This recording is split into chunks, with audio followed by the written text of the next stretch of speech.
Hey there, my name is Tom Chi, and I'm here today to talk to you about a radical experiment that I've been conducting over the past year. It's an experiment that's taken me to 13 different countries, running dozens of workshops and working with some amazing organizations. In short, that experiment was to see whether the concepts of rapid prototyping could be used to reinvent entrepreneurship and potentially all of business. So, in order for you to understand that, I'm going to give you a quick little run-through about what rapid prototyping is about so you can see what those concepts are. Now, up here is a product called Google Glass, and what it allows you to do is it allows you to see digital information overlaid on your real life and be able to stay in your real life as you walk about. 3 years ago, I joined Google and had the opportunity to go work on this product, but nothing existed. And I have just one simple question for the audience at this point, and don't shout it out if you already know the answer. But how long do you think it took to build the first working version of this experience, seeing digital information on your physical world as you walk about? Any guesses? Months?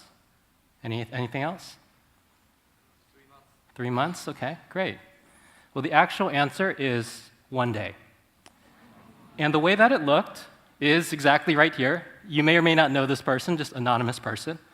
And we actually used just really basic household materials. I think actually upon seeing it, almost anybody in this room could build this. So it's a coat hanger, which allows you to, hangs around your neck and the other part rests on your chest. That supports a little thing that comes out holding a plastic sheet, which allows you to see, it's the screen. And then there's a little laptop, which is powering a small projector, so that the digital information is in front of you as you walk about. And this helps me highlight a couple different concepts from rapid prototyping. In rapid prototyping, it's important to go as quickly as possible to get a direct experience, because only from a direct experience, you've got to take that quickest path, do you learn the things that you need to learn from the work. And the second rule, kind of related, is that doing is the best kind of thinking. We're so used to thinking before we do a thing. So a normal thing in a business would be to sit down and have 3 months of planning meetings. That's why it takes months to do, actually. But if you were to sit down and start building that day, not only would you start having your plans come together, you would be able to learn what the real problems were. And this is what we did. Now, if these are the rules of an individual prototype, then this is the purpose of the prototyping process overall. Encapsulated in just a single sentence, the purpose of the prototyping process is to maximize your rate of learning on a difficult problem by minimizing the time to try new ideas. And what we're now going to do is we're going to see what happens when we bring this simple concept into the world of entrepreneurship to try to go change what the entrepreneurial experience is. So in the first example, we're going to examine what happens when we take the time to try new ideas down in the context of improving a business. So a lot of you work in business or know people that work in business, and you'd be really lucky if your business tried something new every 3 months, or if you're very, very lucky, maybe once a month. But in this particular situation, we brought people together and we made them try a new business idea every hour. And this is what it looked like. So these numbers on the side are minutes. And within that number of minutes, they needed to come up with the idea, build a prototype, test it with people that didn't know about the prototype, and record everything that they learned. And we did this with 20 different teams. And in an auditorium like this, actually, we broke into 20 different teams. And each one of them had to do this process, not 1 time in a day, but 4 times in a day. So what happened? Well, I'm going to just do a summary because too many amazing things happened. But Devi over there in the top left, he invented a new approach to pasteurizing milk at a small scale to be able to help rural farmers in India. This happened in 1 day. Over in the top right, Shane was able to reinvent his product offering. It's an educational offering for green architecture, and logged 1,500 in new sales in the same day. And probably the most amazing story is Shake, whose business was to grow chocolate beans using the labor of former child soldiers. So convert child soldiers into farmers he's able to produce these beans. But what he did in that day was launch a new company to take those beans, turn them into chocolate under the brand Liberation Cocoa.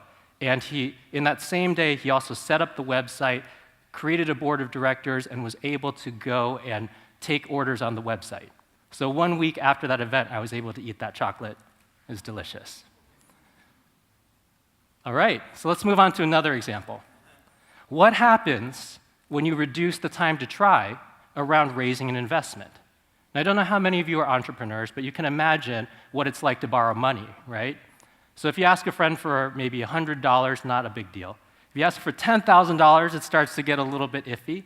But as an entrepreneur, it's not that unusual to go in there and have to raise $1 million. And because of that, it takes a long time. It usually takes 3, 4, 5 months. You have 50 meetings with investors. Maybe a handful of them are interested, and you get investment from maybe 3 or 4. Now, what happens if we can take that time to try and bring it down dramatically? Well, the way that we did it is we completely changed the format of the investor meeting. Normally, it looks like something over here, where an entrepreneur sits across from an investor, and they ask for what they need, and they give a pitch. And like I said, it takes many, many meetings, and most of the time the answer is no. But in this case, our meeting looked like this, where the entrepreneur, this is Jamila from Kenya, is surrounded by 3 investors. And their goal is not actually to figure out whether they want to invest in Jamila. Their goal that day was to pretend to be Jamila's board of directors. And their mission was to make Jamila's company the most investable company it could be by the end of that session. And not only did they do it one time, every one of the entrepreneurs had 4 sessions like this. So they got to meet with about 10 to 20 investors.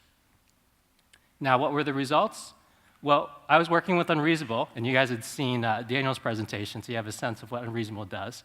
And in the previous year, they had tried the traditional approach, and the result, unfortunately, despite having some amazing entrepreneurs, was 0% of the entrepreneurs during that event got either investment or serious follow-up for conversations about investment.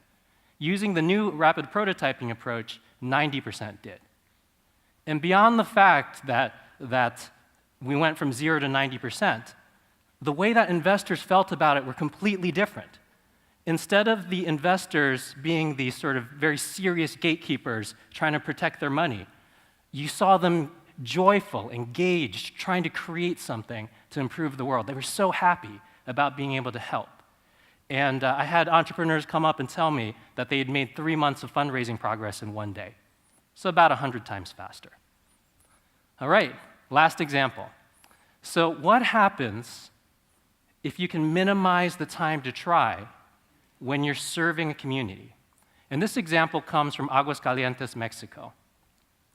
So, and most of you probably have not been there, but there's a sizable community near Aguascalientes which is living on fewer than $2 a day. And unlike the other sessions that I've shown you so far, in this case, we went right out and next to where the customers were in that community, working with them throughout this process. And what we did, in this case to rapid prototype, is we were based in the community center, and all these houses were surrounding us. And here's an example of a house. It's a little bit tough out there. But we tried a very interesting approach to iterating the business model. Instead of doing the normal MBA thing of sitting down, creating a business model, doing a lot of Excel models, and spending months and months obsessing about it, we said, yeah, we will make a business model, but we're going to make it, and we're going to test it in 20 minutes. So as soon as the business model was drawn, the team in the community center was drawing the business model, they would call on their cell phones 2 teams that were out in the community. And they would ask those people in the teams in the community to find the people that were represented in the business model and interview them to see if that business model made sense. Would they be willing to participate in the business model as described?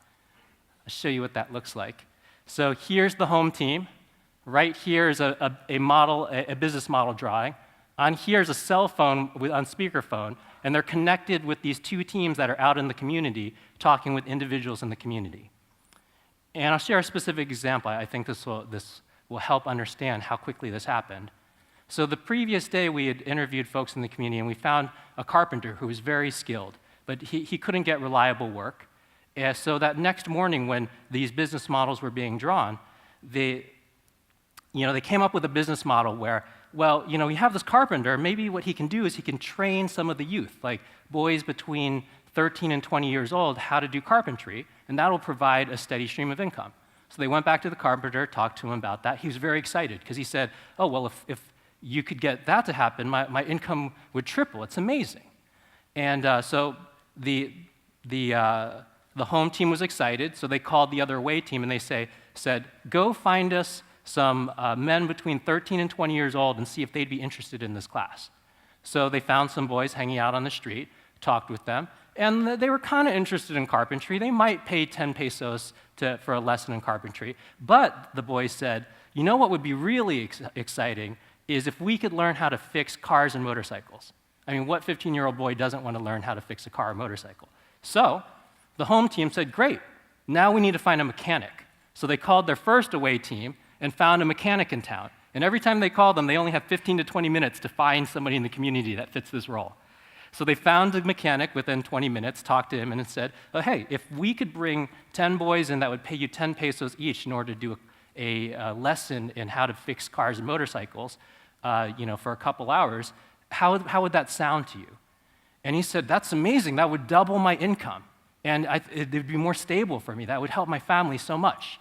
But, actually there's a problem. I don't have a lot of extra cars and motorcycles for them to work on. I don't even know if I can really teach this class. So the home team getting this information, they called the other away team again and said, find us people in the community that have broken cars and motorcycles in their front yard. Ask them if it's okay to lend it for a couple weeks to get those things fixed under the guidance of an expert mechanic and their students, and so on and so forth. And you can see how every 20 minutes, every 30 minutes, the business model was adjusting and adjusting until it became more and more real. And by the end of 3 hours, 4 different teams were doing this process, actually.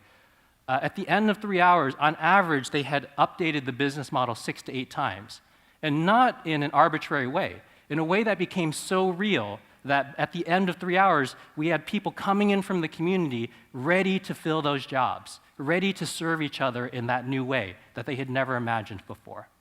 So, and the one thing I forgot to mention about this particular experiment was the majority of these teams were just college students from a local college. They weren't brilliant business people. They weren't serial entrepreneurs. They didn't have any training in business even, really. I had just taught them how to draw a business model before we started. And what I saw in action that day was almost the essence of entrepreneurship, what it means to truly serve a community, what it means to truly create value by people interacting with each other. So with that, in summary, we've seen 3 different experiments bringing rapid prototyping and entrepreneurship together. We saw new businesses launched in a single day, startup fundraising speeding up by 100 times, and the creation of new opportunities for the poor out of nothing. And with that, I would encourage the people in this audience to think about a significant problem or challenge that they see within their own lives, and ask themselves the question, what would it take for me to minimize the time to try new ideas in this space so that I could maximize my rate of learning and create my own destiny? Thank you.